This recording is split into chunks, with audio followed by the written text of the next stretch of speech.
can see your face. Okay, thanks. Thank you everyone for coming. Welcome to the first of our Pride events that have been organized by the collective Feminist Conversations. So I'll just run you through what the rest of the events are, just so everyone knows and you can all come. So today we're going to listen to Ponni talk about histories of queer feminisms in South Asia, live events that have been organized by a discussion.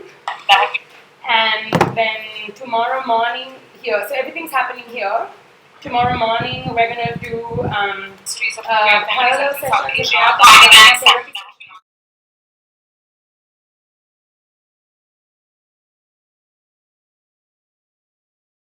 and there are small groups, tomorrow morning, really hoping that everything's happening here. I think it'll be quite fruitful and quite nice. Tomorrow morning we're going to do there'll be small groups how do we stop that from happening? I'm trying to figure it out. Okay, and then on the 6th of July, here tomorrow.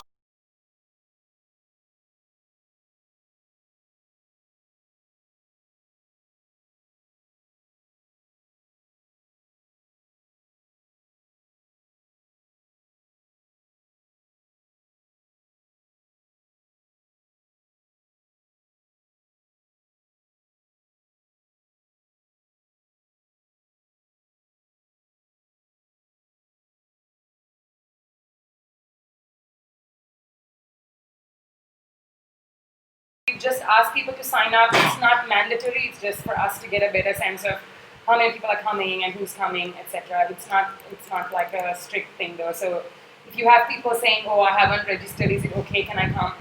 Of course, you can come. It's fine. So traditionally, we don't do kind of textbook introductions. I don't think we need to. I mean, we've shared a lot of information online about sort of Ponni's typical bio, sure. But what I will say, statement or anything. So taking from these three stories, sorry, okay, yeah. Just a couple of things that we do always say though. The first thing is that here we are in the Women and Media Collective, and we always like to kind of acknowledge that, because Women and Media Collective it has always been a kind of an unconditional supporter of us and of our ideas, and without them and without the space, we really wouldn't be able to do anything. But also we continue we continue having things here, and we enjoy having things here because we feel like it also brings us into the history of the feminist movements in Sri Lanka. Women and media is kind of quite an important node in that story, and we feel like this is one of the ways in which we can kind of connect to that story. So as always, we're very grateful to WMC and everyone here for allowing us to do this here. We're also obviously very grateful for Ponni for being here this evening. She's been working very intensely over the last 3 days, so we're really glad that we were able to grab her out of that schedule just for this evening. Like I said, I'm not going to do like a traditional intro, but what I will say is that she's a very long time friend, collaborator, co-creator, sister, colleague of many of us in Sri Lanka here. This one or the chair there, if you want to be in the corner. It's because you're like outside the room, so I can. Okay. Yeah, like no, that's good. Like outliers. And I think it's worth mentioning, saying, bringing in our mother. There's one. Sometimes does and sometimes doesn't. I think it's worth saying that Ponni's relationship with Sri Lanka actually begins not with her but with her mother, Mange, who we all kind of admire and respect greatly. Mange is an incredible feminist critic, theatre maker from Tamil Nadu, and she started working with the Surya Center in Batticaloa many years ago, making really wonderful, very radical theatre kind of throughout the most intense periods of the conflict, of the war, and Ponni continues that very important work. So her work is as an activist, but it's also as a theatre maker, and that's one of the really important ways in which she's been able to connect with us and help us kind of navigate and tell our stories through difficult, various different and difficult moments. So I won't say any more, but thank you again all for coming, and I'll just hand over to you now. Just by way of, I think that was a good introduction in terms of all the things that I'm part of that usually doesn't get said in queer spaces, because I'm also primarily here as a queer feminist activist from India, who's been one of the people involved in decriminalizing adult consensual same-sex sexual activity in the private sphere. As a lawyer, as a person in the media, writing, etc., and doing research around those issues from the early 2000s onwards with multiple organizations in different parts of the country. So we'll touch upon some of those things as we go. Thank you for this opportunity, because I think I've had a long-standing connection with Sri Lanka, but also the queer feminists in Sri Lanka that have been at differing levels of intimacy, which has been a significant part of my political trajectory. And so to have the opportunity to trace the histories of queer feminisms in South Asia, in Colombo, is special to me. So I'm really thankful to have this opportunity. The people I'm thanking are not listening, but thank you. So I think I want to start with two key people, both of whom used to sort of live and work here, right? So this one, maybe some of you know already. I'm not going to go into introducing her, but you should Google her. I mean, we can do what I do in my classroom, where we pull out. Is there anyone who doesn't recognize her name or anything? Why don't we pull out phones and Google her? You haven't said her name. Sunila Abesek, it says here. So do you want to pull out phones and just quickly type in her name and kind of see what comes up? Don't read the movie. It's okay, it's not that bad. Do it, I'm serious. Yeah. There's time. You can do it even if you know.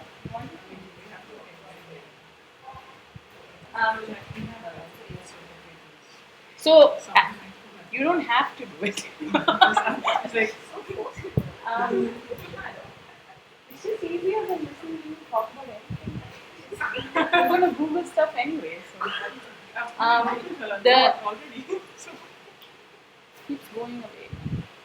So she's a significant person in the context of today's conversation, because she was one of the first people, not just in Sri Lanka, but also South Asia as a whole, who emerged from the women and human rights movements, who made the point that to talk about sexuality needs to be a significant part of our politics, needs to be part of our feminism.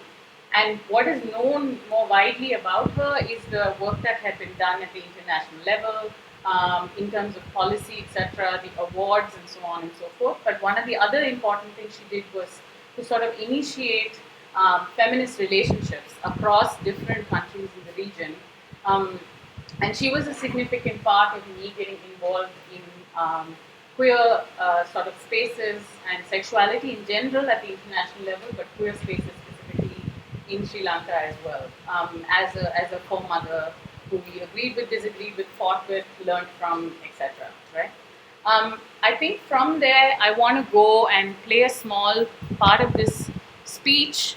So this person is Priya Tangaraja. Don't Google her. There's nothing. Probably should make a proper Wikipedia page or something. But so she passed away about 2.5 years ago. But before that, she is a significant sort of queer feminist thinker who emerged out of the context in Sri Lanka. And when I say Sri Lanka, I mean both being sort of groomed within human rights context here in Colombo, but also making a choice to go work in northern Sri Lanka, in places that were affected by the war. But also as someone who made that decision without necessarily giving up on a focus on sexuality, right? And kind of did the work of bringing in discourses and languages around sexuality in Tamil. And a lot of her learning and her coming into her own as an activist happened in India, where she came as a student, which is also where she got homosexual, queered, when she was there to study, and a whole lot of us met one another at that time. And in that context, she was part of starting multiple queer collectives in the university, where me and her went to the same university where we studied. as well as networks of women's and sexuality rights groups in Delhi that took on the law that criminalizes homosexual activity for us and for your 376A is our 377. We have that in common.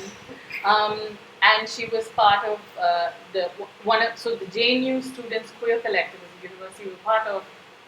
It was the first students queer collective to have happened at that university, which is was at least one of the most progressive left universities in the country. So this was all important work, and she came back home to work as a lawyer and an activist, and took all of the learnings, both from working here in Colombo and in different parts of the island, as well as all the politicization that happened in India towards the end of her life to northern Sri Lanka, where she sort of began to also think through and speak of sexuality in Tamil, which coincided with my own decision also to do the same, to kind of try and think and write about sexuality in Tamil.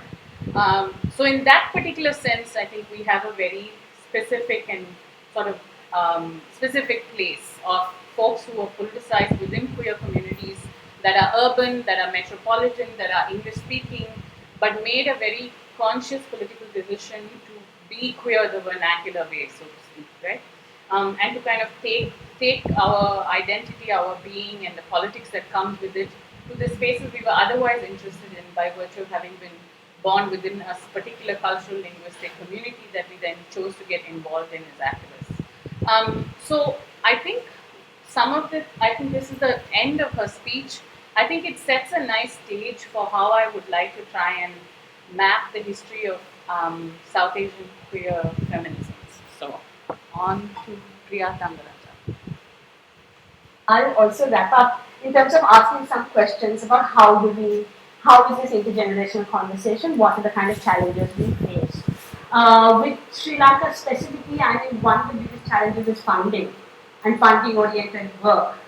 And what does that mean in terms of some of the questions that they raise, which is self-determination, politics.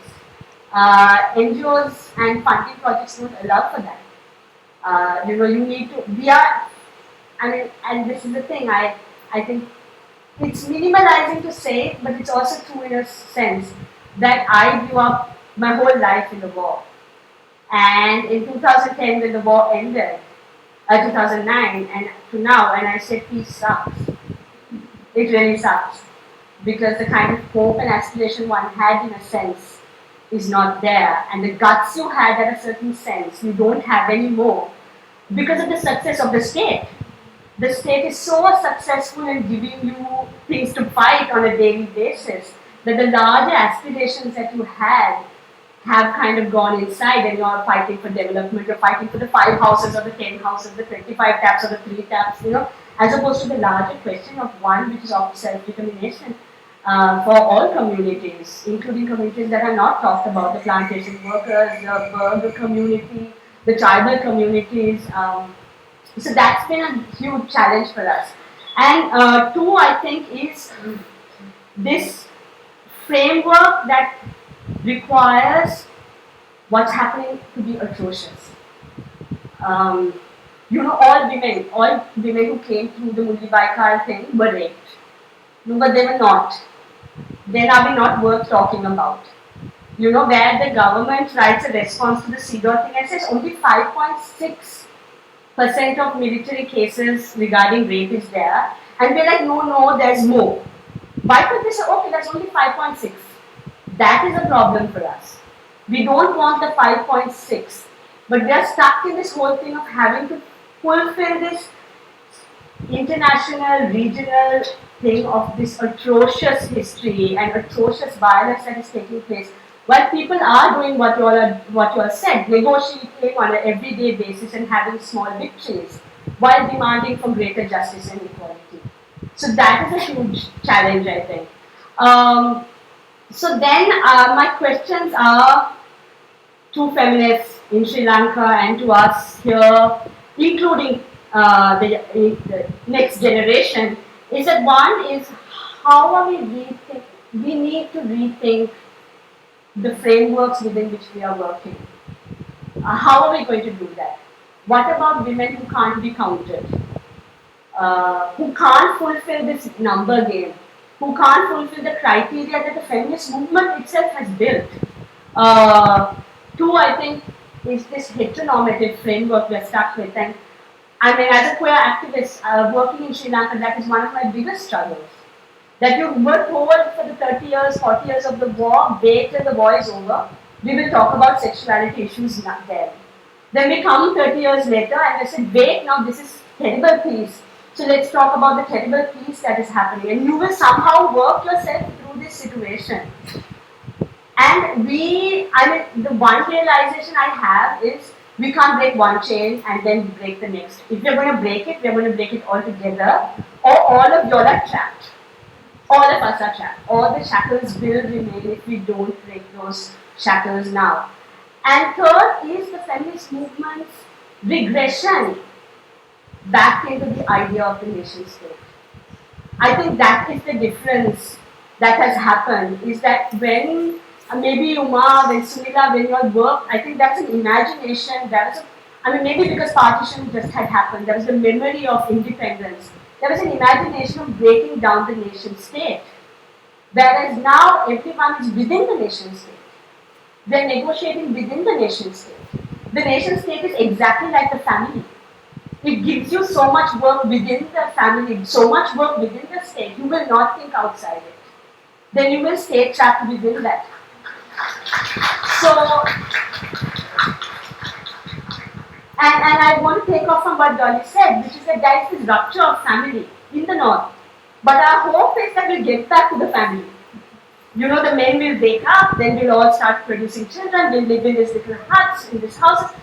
It's rupture.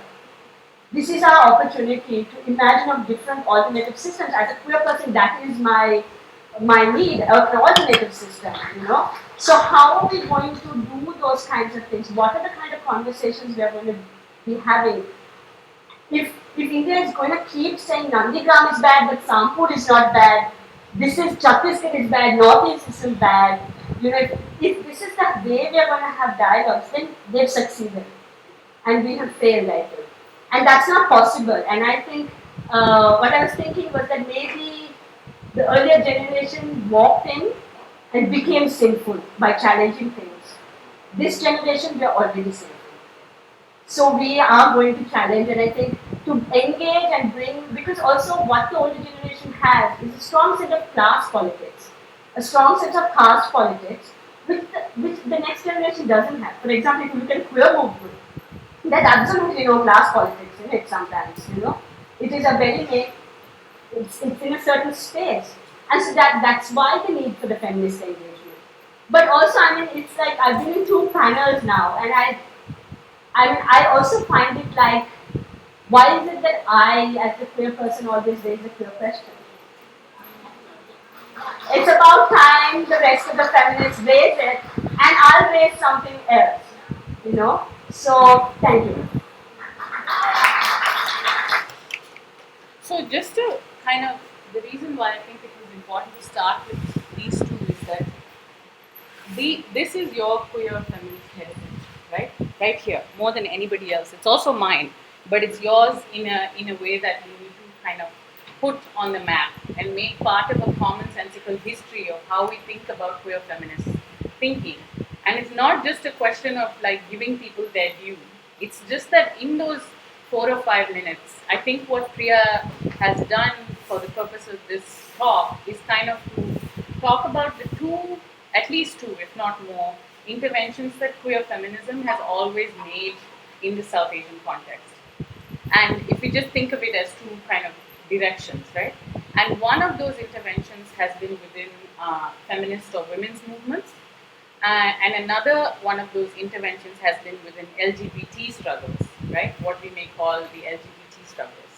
By the former, I mean the history that we have in our region, starting from the 70s at least, of women talking about women's rights.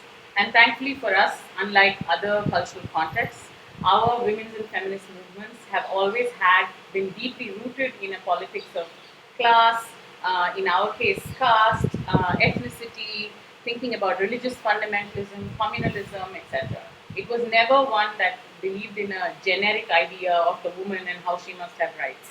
There was at least an attempt to constantly acknowledge that our gender is one of our many identities, and that when we look at ourselves in a intersectional or holistic manner, we will see that in some ways we also oppress others, and in other ways we are oppressed.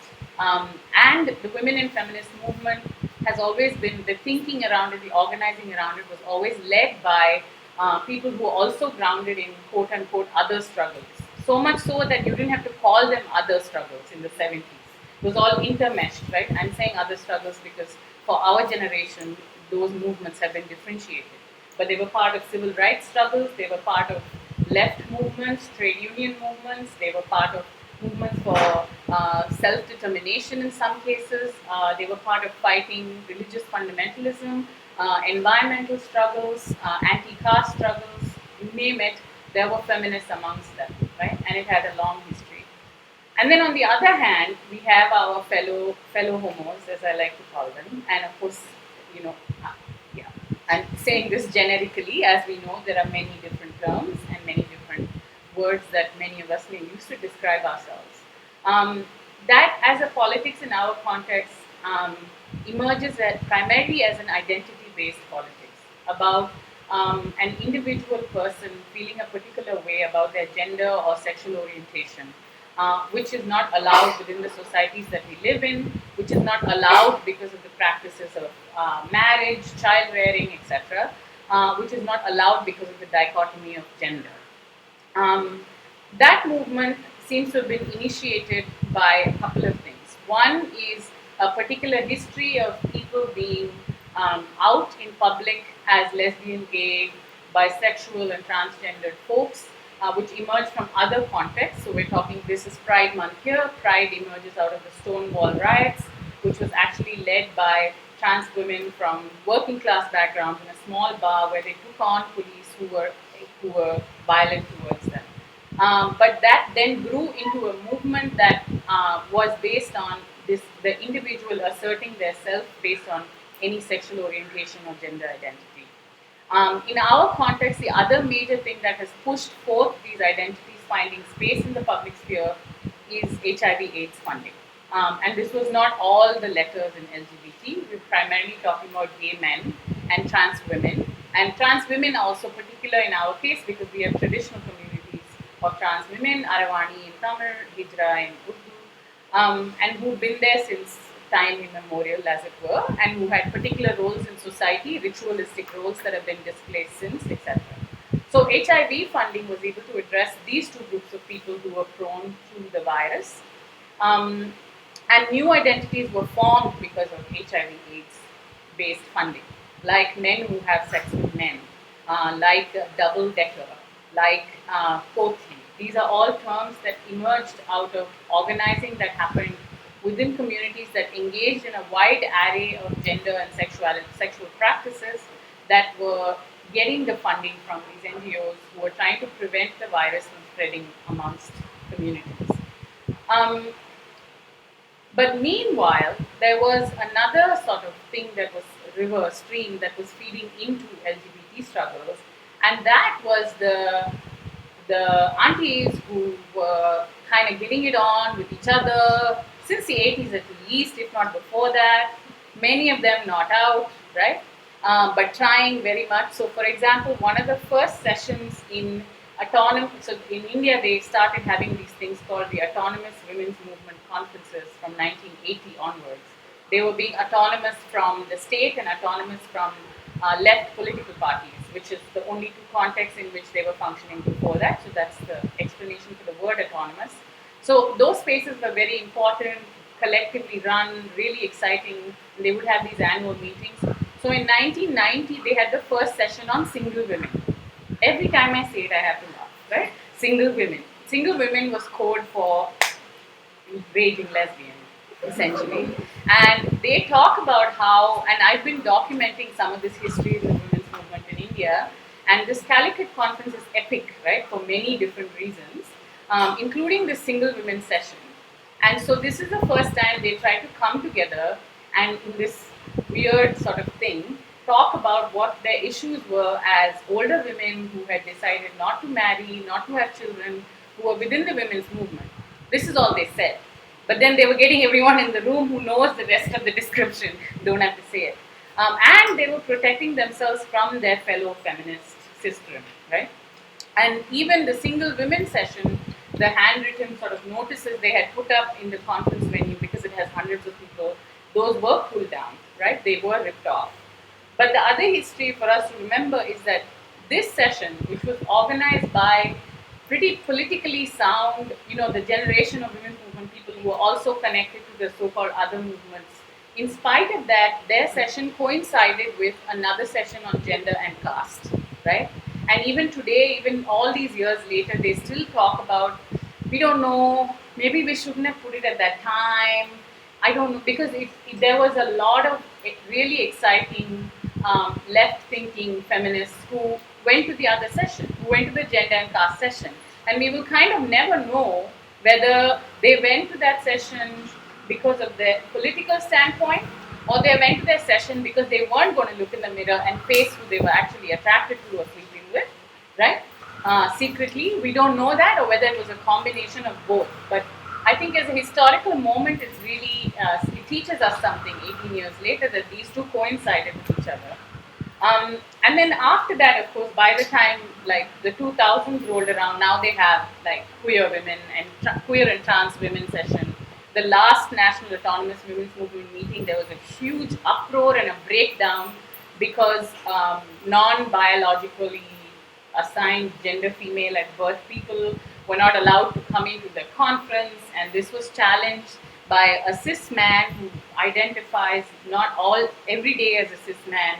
Complicated. So from 1990 we came a long way by the time we got to 2010, and I think a good and interesting way, because any movement I think is good, any change is good. It was chaos, everybody fought with each other, everybody cried, whatever, but I think it was worth it. We had to go through that to kind of get somewhere. So this group of people also slowly mobilized, but the way they fed into the LGBT movement itself is very interesting. So in the case of Sunila, for example, right, for her it was this thing of, in the international sphere of women's rights and feminism, to become part of the group of people who were pushing for sexuality to become a thing, a word, sexuality, rights, etc. Right, to bring it in that format, and to have women's rights groups begin to talk about sexuality rights. Locally, she was part of sort of mentoring and helping create small groups of people. So, for example, the women's support group that used to exist here, which was a queer group that existed in Colombo and organized, did a certain amount of community building, did a certain amount of emergency interventions when people needed it, etc. And the other thing that they did in India, for example, was that in Pakistan they're still not out. Don't ask. Okay, I don't know what's going on over there. In India, one of the things that they did was to actually, the first time that queer feminist women came out in public and identified themselves as supportive of queerness was to speak against the burning of Regal Theatre, where they showed the film Fire, right? So the calendar over there has a picture of the film. We joke about the film because it's two bored housewives who get it on because their husbands are deeply unattractive. But the thing is, it was an iconic historical moment because there were lesbian women on the big screen, right? And of course, our right-wing Hindu fundamentalists went berserk and attacked anyone who tried to screen the film and literally burnt a major theatre in the middle of the city in Delhi. So that's when this thing called the Kaleri, the Campaign for Lesbian Rights, formed around this moment, and they came out and stood on the streets and basically said that it's not okay that the right-wing fundamentalist forces respond this way and call this film un-Indian, etc., etc. This is part of our society as much as anything else, freedom of expression. This is part of the struggle for women's rights. This is part of the struggle against religious fundamentalism. This is part of the process of defining what India is as a nation state, whether we're going to sit down and take right-wing Hindu fundamentalists taking over our spaces in this way, etc. So already you can see there is a big difference between Kaleri and HIV/AIDS funding, right? So these are two very different ways by which we are feeding into an upcoming movement. So as we sort of chug along in all of this, somewhere around the early 2000s, and this is when my generation comes into the fray, many of us meet one another. My generation was also the one which sort of saw the coming together of these strands. And this coming together of these strands happened initially because of the campaign to decriminalize adult consensual same-sex sexual activity in private. There had already been one challenge in court and that got thrown out. And so a whole bunch of us decided to file a supporting affidavit along with the organization that had already filed challenging Section 377, the NAS Foundation, and put in a supporting affidavit. But this time, the political intervention we made was that we were a network of sexuality rights, HIV/AIDS, women's rights, LGBT rights, child rights, health rights groups. So we all came together and said this is something that affects all of us. And that's how Voices Against 377 got formed, and then we then filed a supporting affidavit. Then that led us all to law school, and that was just a bad decision, and then life went on. I'm kidding.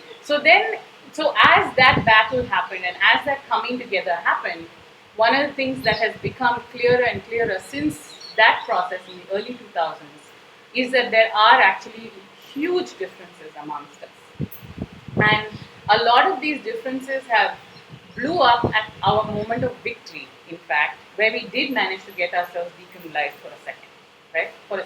By second, I mean 4 years. And then we lost in the Supreme Court. But those 4 years were great. And we all knew from the beginning that this was one part of the struggle, but that there was lots of other work to do to change society at large. So I want to spend a minute here to talk about the process of filing legal papers for this and the role of queer feminists in this. So Section 377 is about sodomy. So it's about anal sex essentially, or anything that is non-procreative intercourse, right? So anything that's non-penile vaginal. This is the best definition we can find for a law that just says unnatural carnal intercourse, right? So you read the Bible and some British law, and this is what we feel, oh, this is what the dudes mean by this. Okay, right? And so we made numerous arguments around it. But there was a way by which queer women and trans men were left out of the conversation altogether. Because the understanding was that it's not relevant to them. It doesn't criminalize them. Now, this got pushed already when we filed as Voices Against 377, because we said this is a broader conversation about human rights and discrimination, and it's not about individual people and their sexual acts in private. What people do, how they choose to love, and how they choose to exhibit their desire and passion shouldn't be an area that's governed by law. And this affects everybody. Straight people are giving and getting blowjobs all the time, I hear. Right? So we made these arguments in public. We said, you're going to be criminal too. You doing unnatural carnal intercourse every day, right? But simultaneously, one of the arguments that Priya and I were very, we were very much part of making this argument was at the Alternative Law Forum, which is a collective of lawyers who were the lawyers for Voices Against 377. So we had a long debate that we need to have the voices of queer women and trans men in this submission, not because we are criminalized clearly and directly by 377, but because if we are not in this submission, we're not going to go down in history in the same way, right? Because often history gets written and understood through legal processes. So after much debate, we were an appendix, literally an appendix. But that appendix is a significant historical document, appendix number 17 or whatever, because we did extensive interviews with queer women and trans men, documented their stories, reframed them into legal language to make the submission, and it went into court, right? And this whole process of, and then when we, by the way, when we brought it up, the biggest caution that all our gay brethren would tell us was like, we'll end up like Sri Lanka, where they tried to do this. Now women are especially criminalized. And we're like, okay guys, calm down. Okay, we are all lawyers. We all know that we all know that it doesn't work like that, and that we have a larger political point that we are making here, because of which this needs to go in there. And it did. We didn't end up like Sri Lanka. We're still same kind of criminalized, not extra criminalized. And so we went in there, but what that whole intervention did was that it made it hard for folks within the LGBT community, especially gay men, usually upper class and upper caste, who may not be in public politics at all if they weren't gay, right? And even now they are in public politics because they want to marry, they want to own a nice house, they want to be able to have artificial insemination, unethical practices of surrogate motherhood, and just acquire a child, right? And then pass down their name and so on. They want to be straight but have gay sex, right? So one of the things that this intervention and our presence in the public sphere as lawyers, as people talking in the media, and particularly for Priya and I, as folks who did the research, so the two papers we wrote together was Queer Women in the Law in India, Habeas Corpus and Queer Women in India. So you can see there's a theme. So one of the things we kept trying to do is that as legal researchers to keep documenting how we were very much part of that story of discrimination. Um, so that we try to put resolutely on the table to say in this process, we're not going to let you forget us.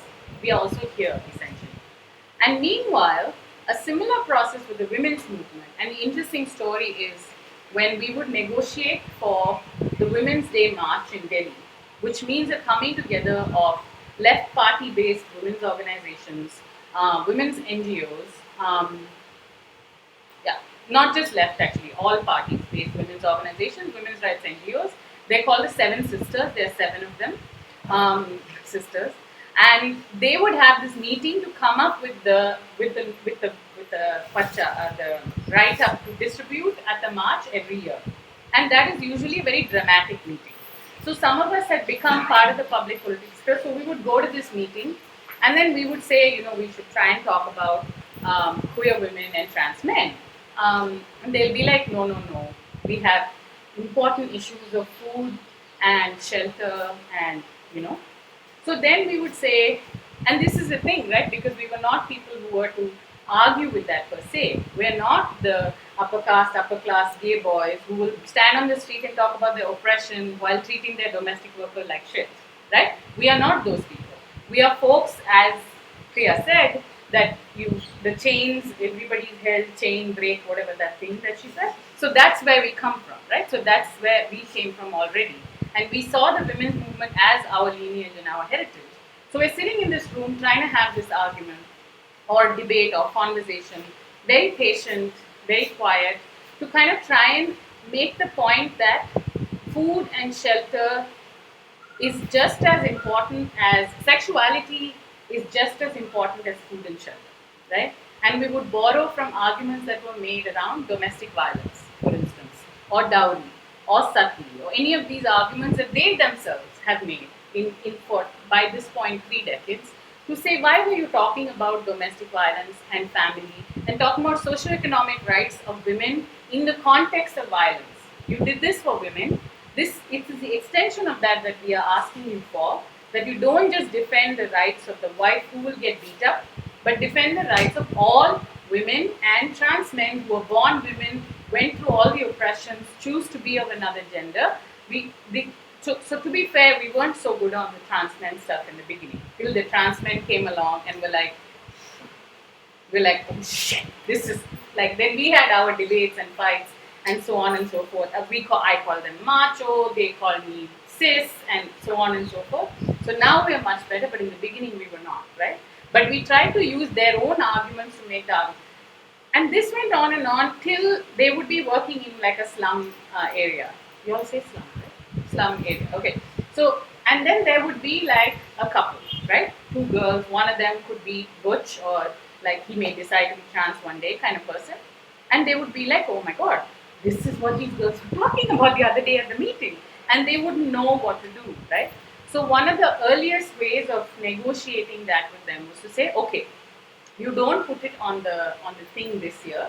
We'll have the conversation again next year and next year and next year. It's okay. We're not going anywhere. We're going to be patient about this. But if something like this comes up in the areas where you're working, please call us, right? So that became the relationship between some of us and women's movement people, very conservative, older folks. When they were faced with something that they did not know, they turned to us. So then we would go talk to these women and do what needed, and then that made us realize the needs of a helpline, of a safe home, etc., which we are still not fully done yet, but at least we were like, oh, these are the things we need, because that kind of community rootedness and mobilization is not something that we had, right? So it was actually a really beautiful moment of giving us a path to go work in communities as queer feminists, which just our queerness would not have given us. Because all the queers are not concentrated in one slum, right? All the Dalits are, right? So it was this coming together of two different ways of doing politics and what we can learn from that. This went on and on and on till 2010. I made a speech in Hindi on the stage on Women's Day talking about the rights of queer women and trans men. And of course, it was funny because people didn't know the word for sexuality. So the people who were on stage with me waiting to make the speech next, they're like, oh, what is this yonikta, right? But it was okay, right? In some sense, it was nothing but symbolic, perhaps. But for us, it indicated this journey we had had by that point for about 10 years of making this public speech in the big 1,000-odd people march. And we came onto stage also along with the sex workers, right? So we stood by them. And this was the second, maybe or third year that sex workers had also made a speech. So there was a long and very fruitful sort of process. This doesn't mean people in women's groups and the women's movement are not homophobic. This doesn't mean that they are willing to unravel and unpack the institution of marriage, right? It means, for the most part, they're saying it's okay that you exist, right? And we accept you and we see that you too have issues. And we come across people like you, so we're happy to work with you on this. But our existence now, I'm a second 2.5 generation queer person in India, let's say, right? So our existence in the public sphere is slowly pushing a lot of things that are part of agendas of the women's movement. For instance, the conversation around the sexual assault bill, which is now Act, to rewrite the various laws around violence against women. The folks who kind of led the way to try and consider gender neutrality, right, of the perpetrator, especially when it came to custodial situations. We are the ones who made the argument that police women can be as brutal as police men when you're in prison. So how are we going to address that situation, right? We were integral in making the argument so there had been enough number of rape cases where there wasn't penile vaginal intercourse, and so we knew the fact that only penile vaginal intercourse was rape was not enough. But the presence of all of us, I think, made space for the rest of the folks from the women's movement, straight or I don't know yet, or closeted out, whatever they may have been, to kind of think beyond normative notions of what sex is and what rape is, right? And our existence in the public sphere made that possible. Meanwhile, the LGBT movement, not a happy story. And I think it's an important one, definitely in this room, right? I think the LGBT struggles is perhaps the only sort of public political movement in the South Asian context that has been able to exist and go on without being connected more broadly to social justice. This is the only movement in our context. We don't have the individual feminism of the United States. We never had that, and thank God for that. And thanks to everyone who made sure we didn't have that, right? But with LGBT struggles, it has been filled with folks who are fighting for their right to fit within the norm. So in order to address this, very early on, so Nivedita Menon was the one who theorized it, and many of us kind of worked with it, expanded it, etc., is this idea of queerness. And we evolve or still trying to evolve an idea of queerness that isn't just simply an umbrella term for all the sexuality identities, but to think of queerness as a feminist ideology that says anyone who questions the norms of society to do with gender and sexuality, but also of caste, class, religion, etc., irrespective of what your desires are, of what the aesthetics are that you prefer, who you fuck, essentially, you can still be queer. And by virtue of being homosexual, you don't automatically become queer. That you can be a homosexual person who participates in a deeply rooted way in many of the oppressive structures that we live within. So some of the most visible things for the LGBT movement in India is that of class and caste. They would participate in the neoliberalizing of the pink rupee, as it's called, right? The pink dollar, pink rupee, of like selling things to single gay men because they have disposable income, right? Of the fancy weddings in Goa, right? That happen now. Now, 10 years ago, I would have made a much more black and white statement about all of this, right? I think there is value to wanting to celebrate your togetherness. My problem with marriage is like, how can I marry one? Can I at least five? If it's about celebrating relationships, and intimacies, it has to be lots of different people with whom I have lots of different kinds of intimacies. But I do understand the value of celebrating your life and your relationships. And the fact that you're not allowed to do so just because of who you are is unjust, of course. But I think at the same time, we need to think about what happens when that becomes the central point of organizing for us as queer folk, right? And how we feed back into things like the market. So we've now since had the mother of a gay man in Bombay who put out a matrimonial ad for him to find a groom of the same caste with the right amount of education, right? And they think this is funny, right? So, and then we've had this situation where you can blatantly see that the visibility of gay men primarily and some lesbian women is so much easier, right, than the workers who got shot at like 2 weeks ago in Tamil Nadu, right? So, our Kudampulam, when people were opposing the nuclear power plant. So, the hierarchies between these different struggles for justice have become very clear. And then, of course, lo and behold, we now have a resolute voice of right-wing Hindu fundamentalist LGBT people, right? Who are very clearly stating that they will support the Hindu right-wing fundamentalist government, that they will ask them for their rights. So much so that we're still in court, we're still in the Supreme Court. And I'm like, I really hope we don't get decriminalized under these buggers, right? If this is who is going to liberate us, thank you, I don't want your liberation. I remain criminal for however long it takes to defeat you guys or at least send you out of state power, right? But there are folks who will support this government, who will support capitalist structures of power, and who will support the monogamous family. And add into all of this some version of homosexuality, even some gender transgression in some cases. So I think a queer feminist history of South Asia and folks like Priya and Sunila and so many others, and many among them who also don't work or speak in English. For example, Maya Rao, who works in Gujarat, right? Shanti, who's been in slum areas in Delhi and has been an awesome butch woman for about 30 years and has worked on women's rights, has worked on issues to do with housing and water in her area for so long. And so many others that I don't even know most probably, right?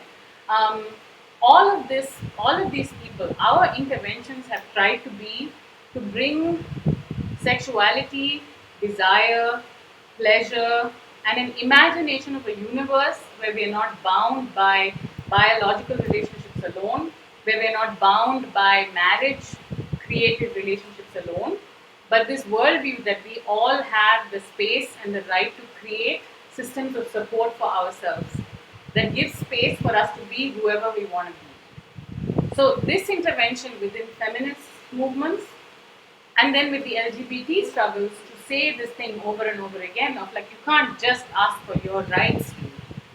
You can't. It doesn't work that way. You stand here on this ground to protest right now because all of these movements for social justice have gone on before you, who have made this spot in Delhi, Bombay, Colombo, etc., a space of struggle. The feminists have gone before you, Dalit activists have gone before you, people talking against the war have gone before you, right? And the thing is, the more you try to ask just for your rights, you're feeding back into the very system that wanted to give you electroshock therapy to cure you, that wanted to rape you so that you would be cured out of your homosexuality, that wanted your father and mother to disown you in public because you refused to get married at a particular age, that tells you that you must be a pedophile so you're not fit to be a parent. All of those ideas come precisely from that nation state and its law and its family and its marriage and its overwhelming emphasis on biology. So how far are you really going to go as someone who has already ruptured and breached all of this by being a homosexual or a trans person? You've already broken out of it, right? So like Priya was saying earlier, we have already ruptured this. So the queer feminist intervention in LGBT struggles, and we are really just figuring this out. I don't think we know how to do this yet. And in India, it's becoming very real. And I think it's real here in other ways already as well. We are trying to make this point that we have already ruptured these norms. And that is a beautiful decision. I mean, have you seen a long-term married person? Do you really want to be those guys? Do you want to regurgitate the ways in which people parent their children, try to own them, and then you get born, and then you finish school, and then you finish this degree, and then you get married, and then you have children, and then you die? Is this really what you want? We have already ruptured this because of things that we are from deep within, because of choices that we've made along the way, whatever the reasons are. So like Priya was saying, what are we going to do with that moment of rupture? How can we think of it as a creative force? And how can we think of it from a place where we think of our liberation as being connected to the liberation of everybody, right? And I think queer feminist Southasian context has given us the vantage point to speak to different space, and I'm not even talking about the Tamil world and doing all this, listen to even go there, but to have this broad-based worldview intervention in any of the other spaces that we interact with. And if we had to trace a history, I think that's how I would trace it. Okay.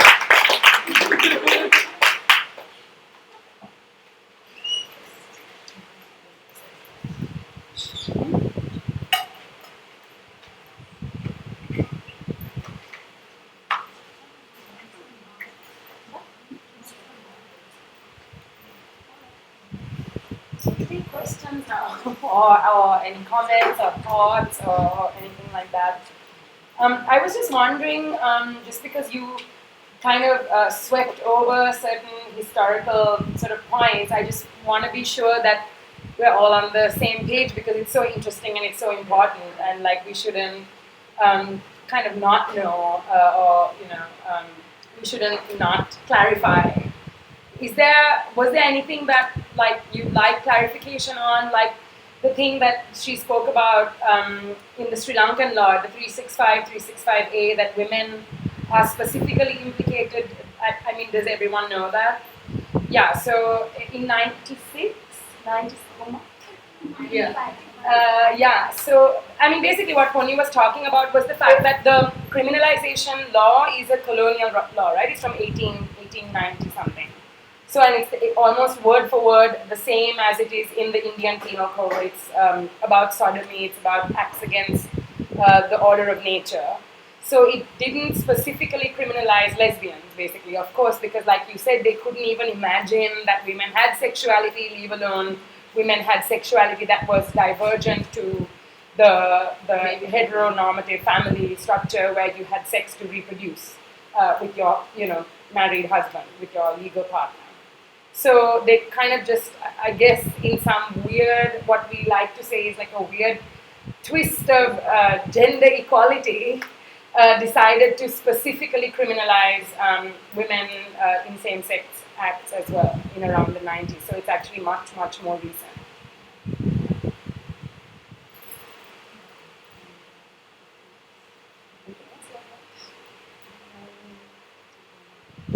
fire.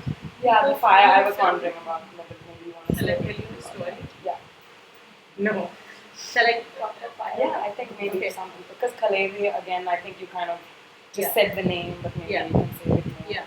So this film was released in 1998. I'm pretty sure that was when it was released. It was made by a person of Indian origin, but who's based in Toronto. And essentially, it was set in a sort of middle class home in Delhi. And it's two women, Hindu women, pretty upper caste.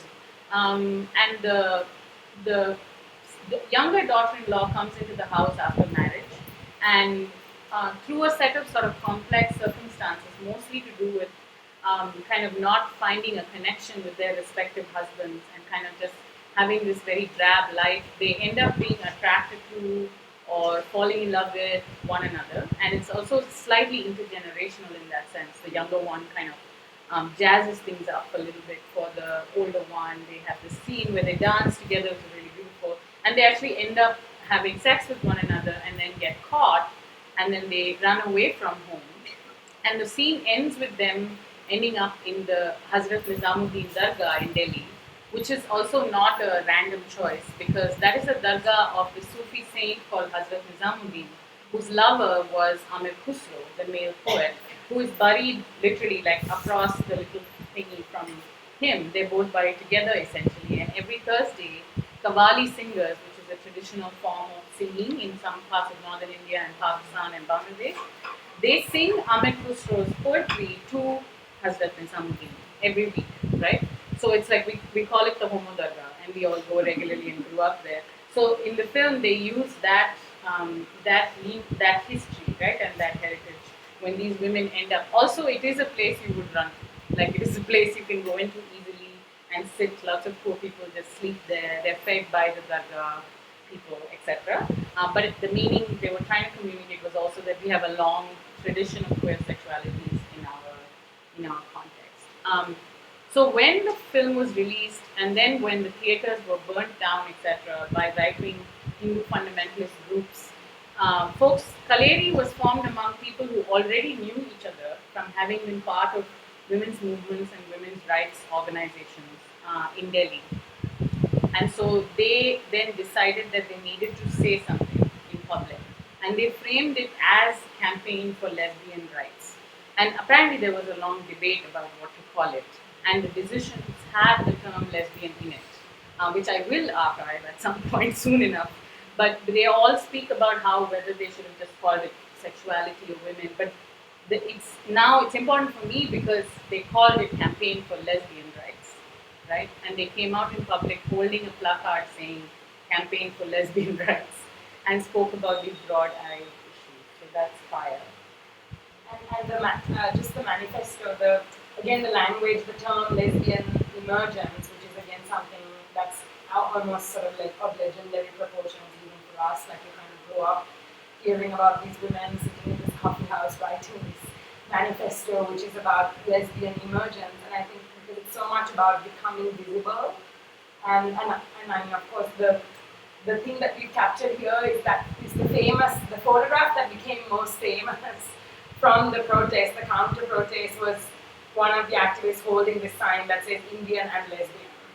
And that was just plastered across like all the papers, and it's kind of the image that became really famous in association with Mm-hmm.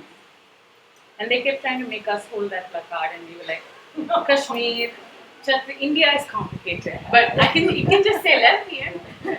The thing about the manifesto and where it was written was at the India Coffee House, which is just round the corner from the theatre that was burned. And that coffee house is interesting because for about 10 years or 15 years before that, there used to be this practice of one table which had a single rose on it, right? And this is where the queer people met.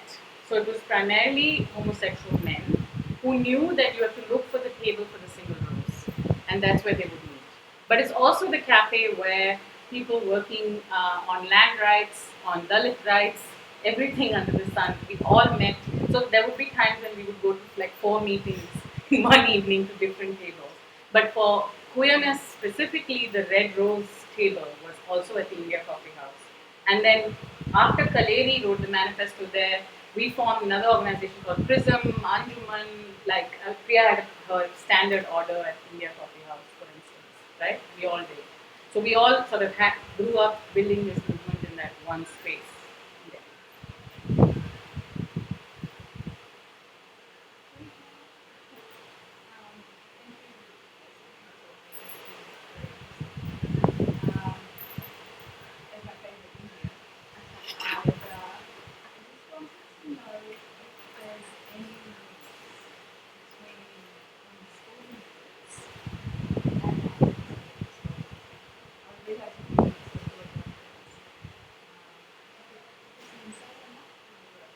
So, I women's sporting groups and queer groups, right? Or lesbian.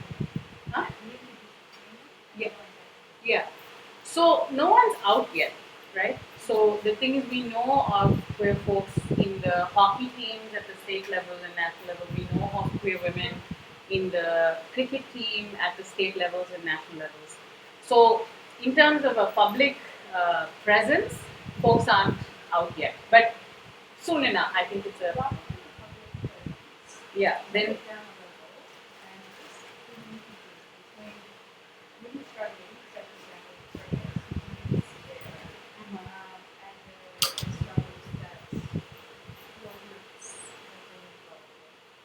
yeah, I think in terms of, I don't know if there is stuff in Sri Lanka, but definitely in terms of India and Pakistan for sure, I can say I don't think there has been any entities made. But what has been made, and this is the doing of trans men actually, was that one of the ways by which it was important for them to express their masculinities was play cricket, right? So one of the things that happened in Bangalore and then later in Hyderabad was as queer and trans people to come together to play cricket.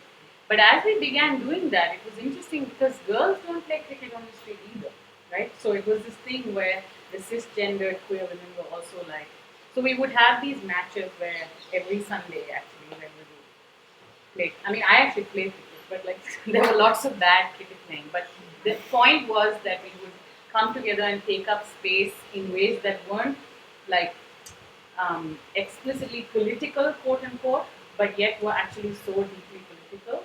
And then now thinking back on it, it was like one of the few things where we engaged with our bodies and our health and our well-being in a way that we never do in any political spaces. So and then the other thing that has come into our fray is Shanti. And one more person, I can't remember their name, but athletes who, that person, athletes who basically kind of were not allowed to compete in this or that gender category because of like levels. So, and then there's been campaigns around that, and many of them have been local. So, some of the stuff has been in Tamil Nadu, for example, there was a lot of mobilization around Shanti, and she's done it too. So, I think that also played a significant role. But no, other than that, no. Why? I don't know. I'm just going to say I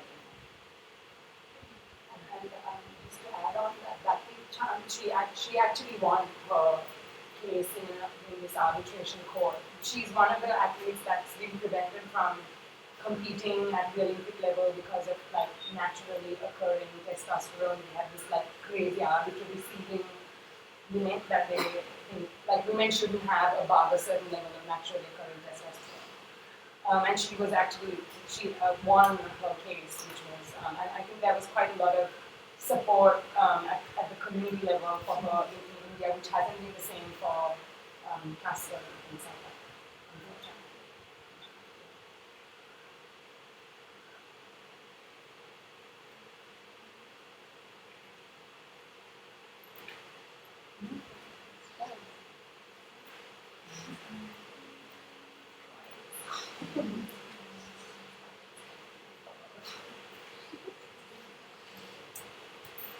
Do you know the Sri Lankan story?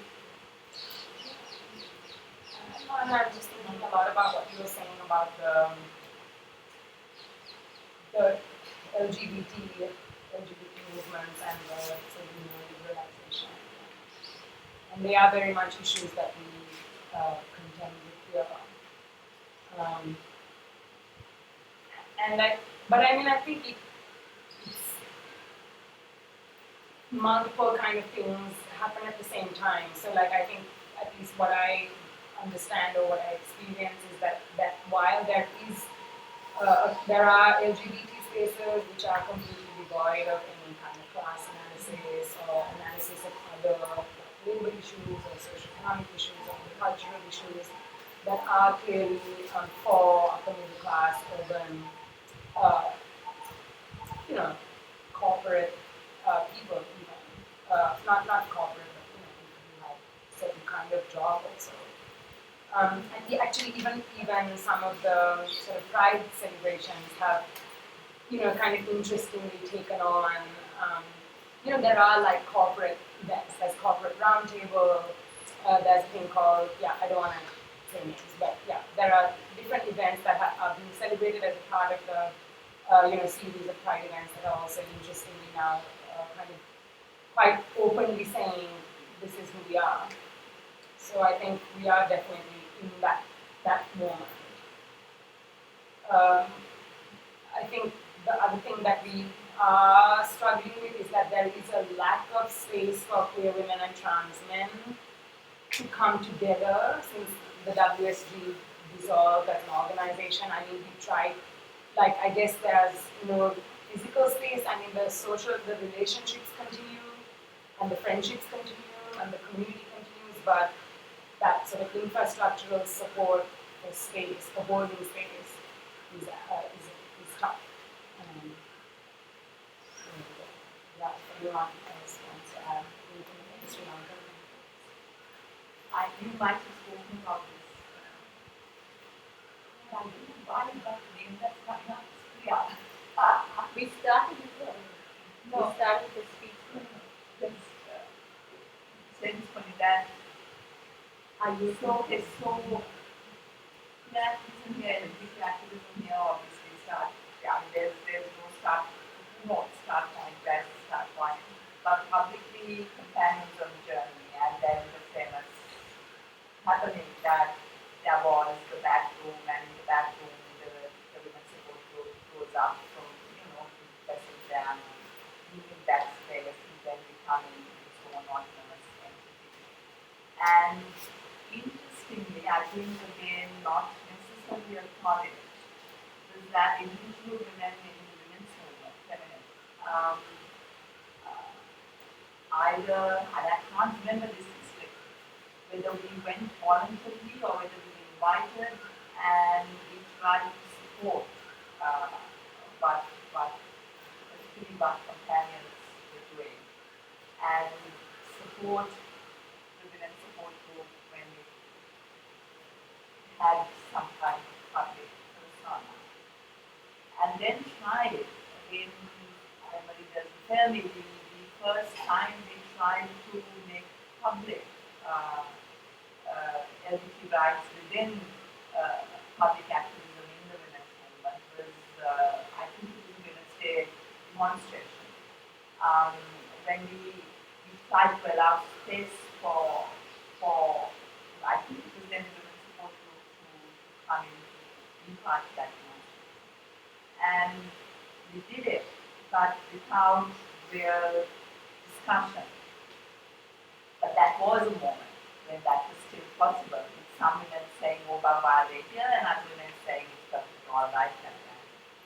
And it was many, many, many years later that we could discuss even issues of sexuality, of the queer rights, of LGBT discrimination, maybe, that's how it started, within the women's movement. I don't know how one articulates women's movement, whether we also articulate ourselves, whether it is just more within groups that identified as feminists, whether we could begin to talk about it.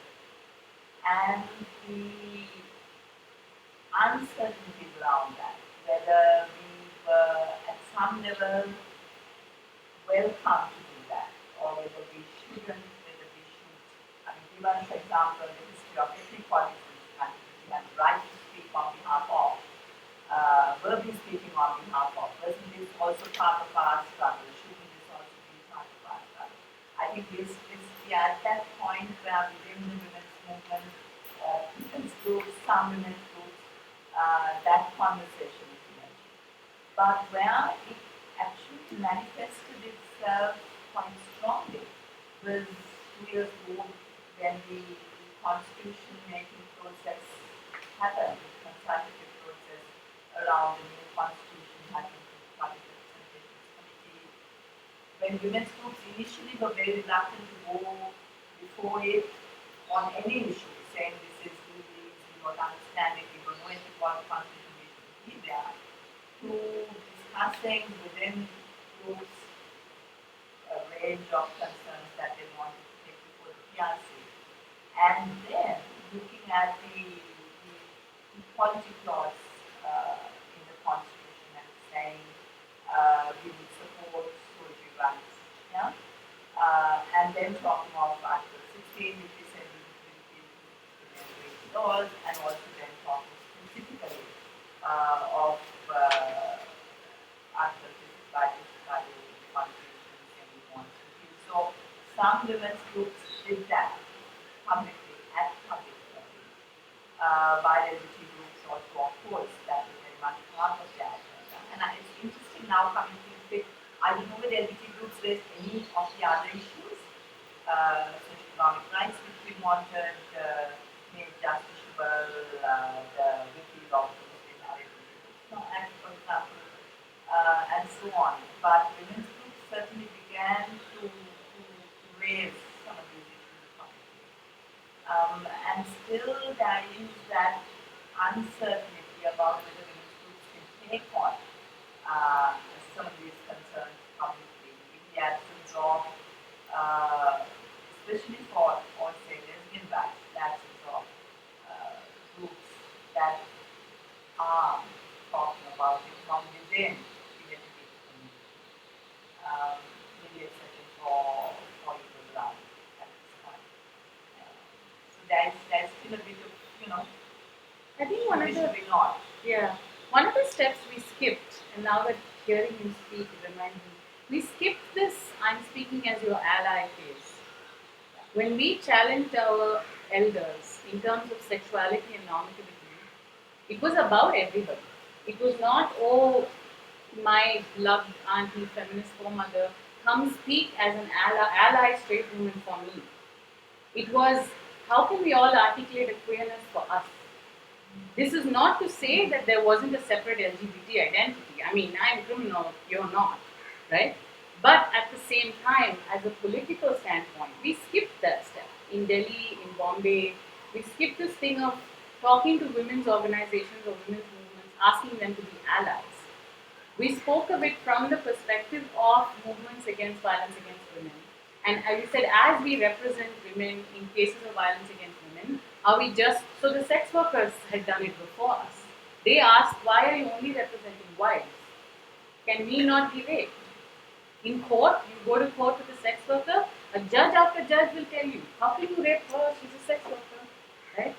So the sex workers had already brought that challenge, but this was all about all our attitudes, irrespective of sexual orientation. To sex, to monogamy, to heteronormativity and assumed heterosexuality in women. It's hard now to go to a women's movement meeting and assume that most people are straight.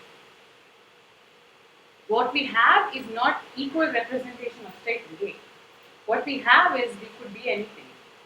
And some of us could be queer or identify as queer. So this question of on behalf of or can we speak for them, this question didn't arise in the same way. Not to erase the politics of identity. We needed it. I remember the first time somebody said lesbian and I thought to myself, oh, that must be what I am. And then of course 2 minutes later I was like queer, lesbian is too restrictive, etc. But the thing is, it was still very important to have the space to call yourself a name.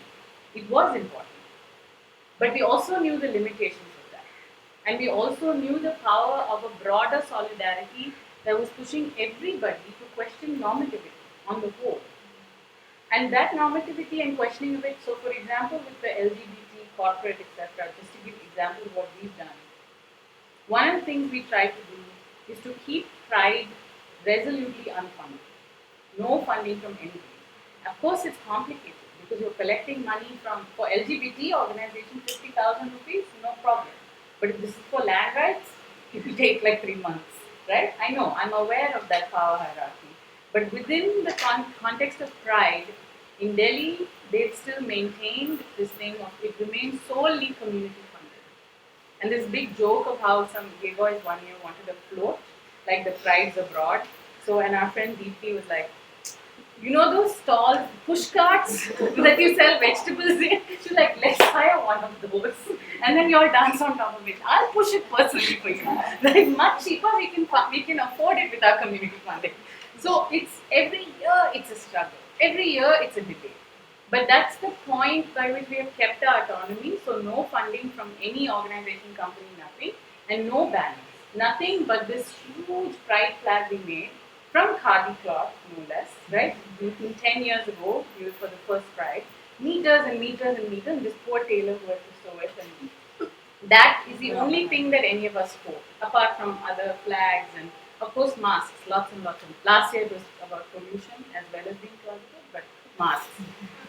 Bombay, that struggle has not gone so well for them, because that's also where the right-wing Hindu fundamentalist gay boys are. But the queer feminist group amongst them, small group, would be holding placards against bauxite mining in Orissa, sometimes even about Sri Lanka, but Indians mostly don't care, but sometimes about Sri Lanka, or about some other issue that's going on at the moment, along with, so they will say queers against bauxite mining in Orissa, for example, right? So they've tried and they've been pushed to the margins a lot and it's not gone so well, right? In Madras, the real question is caste, because there's been a clear split in gay groups over caste identity. The Brahmin boys and non-Brahmin boys just split.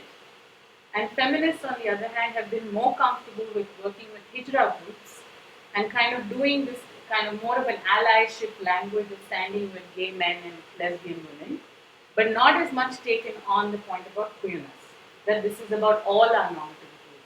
And to a large extent, the political context in which you function as a woman in the public sphere in Tamil Nadu doesn't allow for it as much. We are talking about heterosexual women in monogamous marriages for 50, 60 years who have also been with their comrades, etc. And the asking of that question is really difficult and has been more difficult in Madras than in Delhi or Bombay. But all this to say, I think vis-a-vis the women's movement, I'm trying to think why. Like I'm thinking why somebody like Nivedita Menon calls herself queer. She's a heterosexual woman, but she calls her Priya, for example. Many of us have very complex personal lives, right? But we're queer. And at the same time, we hold LGBTness when it's most relevant. When you're outside the court, when you're filing an affidavit, I'm lesbian. TV people will come and say, we need a lesbian, we need a bi, we need a gay. And they'll be like, you take this one, take that one, take that one. And then we'll go say what's needed for the campaign. Sure. But as a broader feminist project, Nivedita Menon called herself a queer before I did. Right? So many feminists, especially of her generation, have done that. Uma Chakravarti is not my ally. You know, our conversations are about normativity, hers and mine. So I think somewhere, I don't actually know why or how, but we did skip this allyship language. Yeah, because we've not got to the point of keeping normativity with the framing of being queer and using queer as a category. Yet I think in public, I think a lot of people might identify as such, but within women's groups, we're still not using that as a category. Yeah. And it makes me think, I want to find out what happened, because I think I took it for granted that this is what happened, but to this point I didn't think of how or what happened. So was there something? I relate with last point. I think we are still struggling to question the normativity, heteronormativity, any of the system. Within the feminist frameworks that we are choose to operate within, whatever the framework of feminist approach that we choose to apply.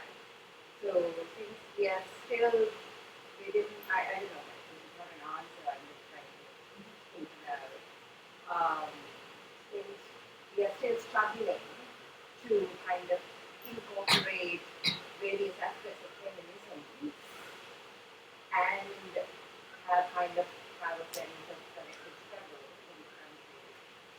The queerness or the language around queer, and that's very much related to classical class, caste, all kinds of backgrounds, and we all having our own privileges. So yeah, anyway, so we have been kind of exploring common world for queer and struggling to kind of share our own identity and as well as relate to other people who feel the same. But I just wanted to say one more thing in respect to what we were seeing and we all kind of thinking together in this particular space. There is definitely so, and also relating to something that Priya said earlier, the small issues. It's very, and I think in the history of Sri Lanka, also in the history of Sri Lanka feminism, the alternative or practices of questioning heteronormativity. There are lots happening, and I think, so we need to celebrate these small issues as well. To begin out before celebrating, we need to recognize, and acknowledge and kind of celebrate together. And there, there are voices and there are differences in land struggle, in some women's rights struggles, social, related to social justice, and kind of trying to bring different aspects of social justice and different groups who have been fighting for a long time. So there are elements that we can celebrate.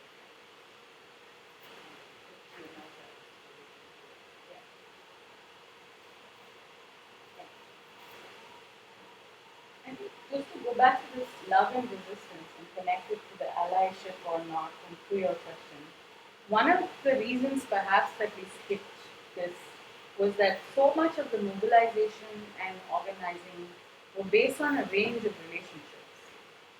But it was the kind of thing where the relationships were neither in existence because of the shared political commitment, nor was there a shared political commitment because of the relationships, right? Because also we know for a fact, especially in this context, that intimate relationships and the turmoil within them can have an impact on public political spaces. But one of the reasons perhaps also why we skipped the allyship and kind of thought more about it is that many of us grew up as students and as like being mentored by women who were heterosexual. And as we began to come out, then we were also challenging their being within a much deeper way, within their spaces, within their homes, asking them to be. And then a lot of us felt. The thing about Priya's intervention here is that in their book, Our Stories, Our Struggles, when she introduces herself, she says love brought her to the question of sexuality or something, right? Queerness. So it did, right? Many of us also fell in love, and we were very clear about having the space to love and be freely in that state of being in love.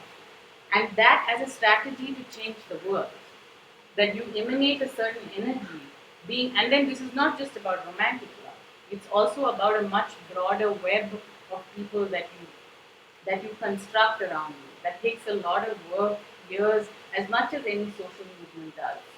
And we believed in this thing of to love freely and to be that way creates a certain spark in the room that helps us be creative, that helps us hope more, that helps us have the strength to move forward.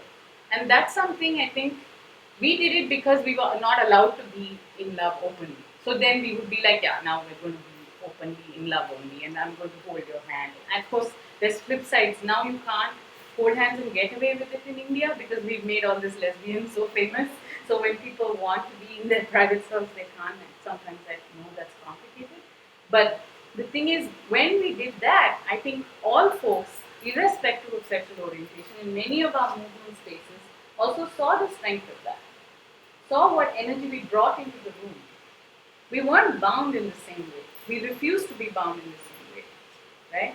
And I think that was a personal place of love and resistance that taught us a political lesson that we then shared.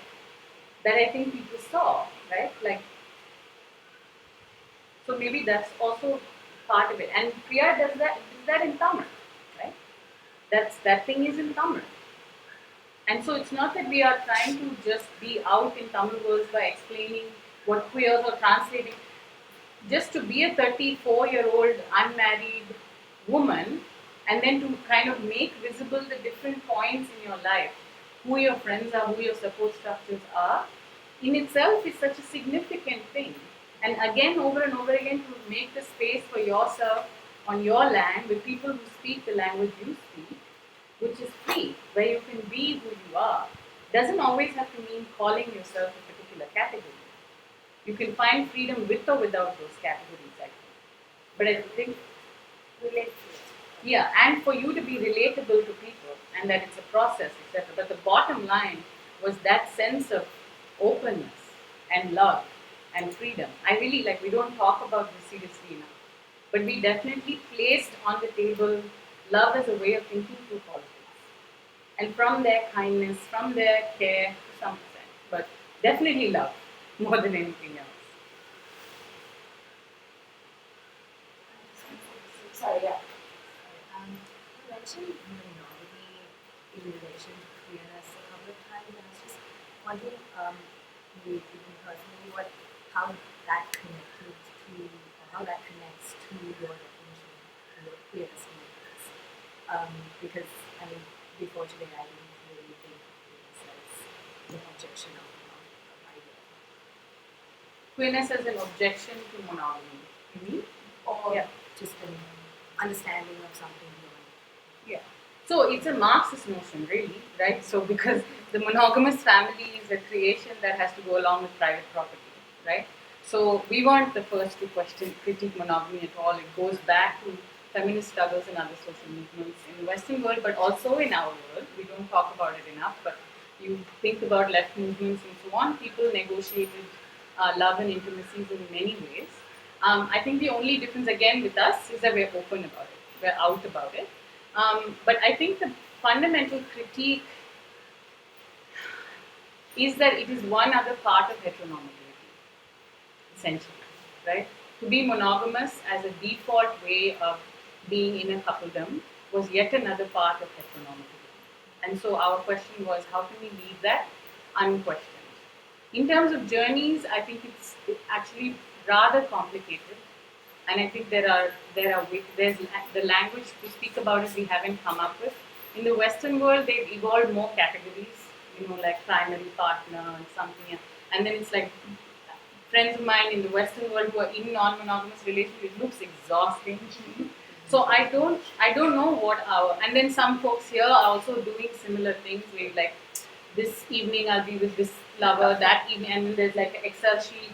I understand, not to make fun of this. I get it. I get that people are trying to figure out different ways in which you negotiate your desires, right? I understand it. I think for us, if we were to think through slowly a language and an indigenous version of this, we need to go back to our other histories of like left progressive folks, straight people, right? And some not straight, various things, various desires, who negotiated love in very complex ways, right? And this question of how does one talk about your intimate life as a political entity? How far into my space can I let you or anyone else in this room, basically? What does a feminist language around that looks like, right? These are things we have to figure out. But the bottom line is, we said very early on that monogamy was also, we needed to name that as one of the many things that are part of maintaining heteronormativity as a default way of being.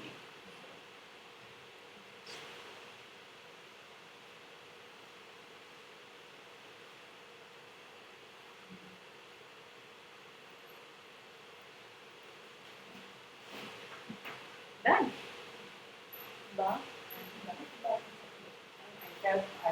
You were going to say something? Required. I don't know, I was just going to say, I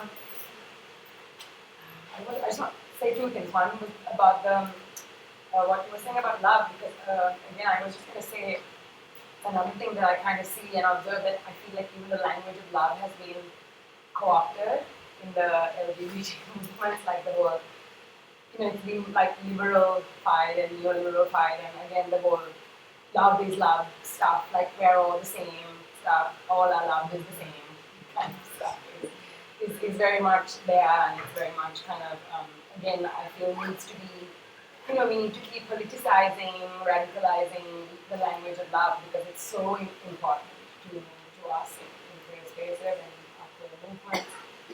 And the second thing I wanted to say, and this is just like my own little thing, is that because you were talking about how in your spaces you skip what you said, you skip the allyship kind of stage. And I don't know, like I constantly think about India, and I think about us and the discourse about sexuality and sex, basically.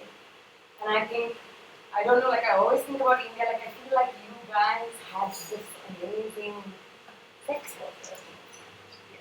Which not that we don't have amazing sex worker activists, we do, but the language hasn't, like we didn't have that articulation of women telling us about sex and about desire and autonomy and talking about their lives as sex workers in such an articulate, in such an incredibly powerful way. I just feel like we didn't have those lessons, we didn't have those definitions of sex, we didn't have that language for sex. And like I feel like that's such an important kind of aspect of like why I feel like the discourse about sexuality and sex in India is in a different place sometimes, and we do feel like it's because you have the sex workers. And not that we don't, of course, but I think they're still speaking the language of rights, and I feel like a lot of the movements in India have transcended the language of rights and are talking about pleasure and about autonomy and sexual autonomy. Yeah.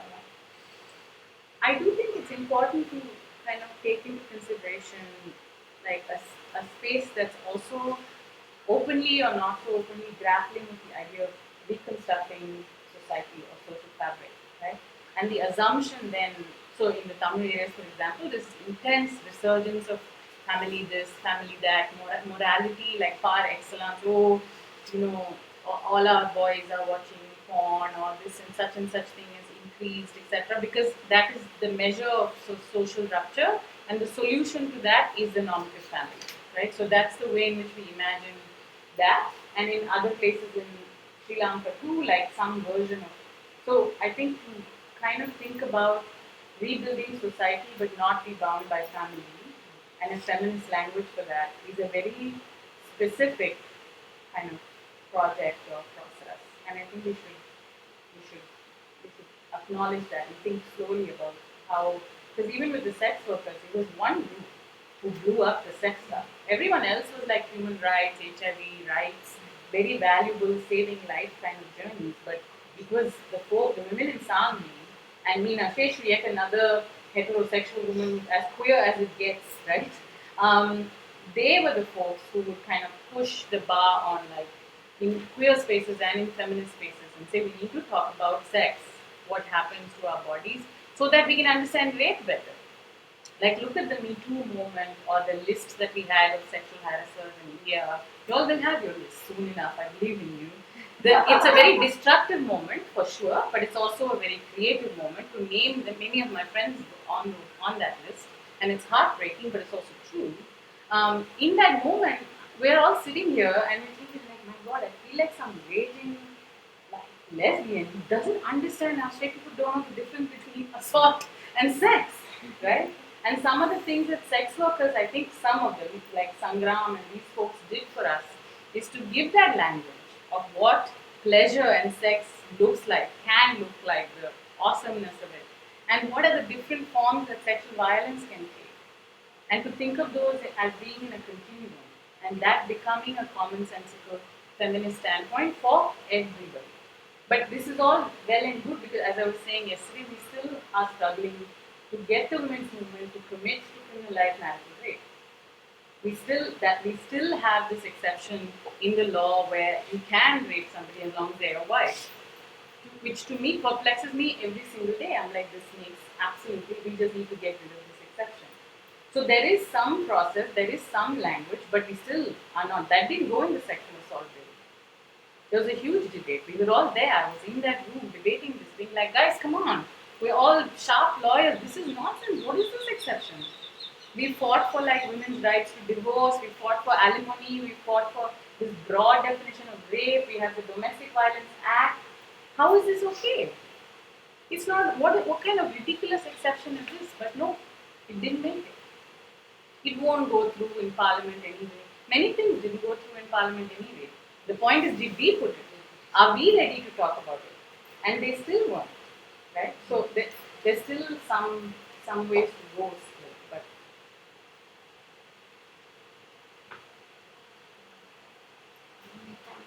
continue talking and do the best as refreshment comes up. So just in wrapping up, I want to say thank you. I know you must be exhausted, but thank you for being here with us. And yeah, once again, just thank you for having us to be able to hold this space. So thanks to Women and Media Collective, and thanks, like you said, I think it's always important to acknowledge everybody that's gone before us, and we've remembered some of them in name today, but obviously there's so many other people to whom we owe this space and every room that we get to be in.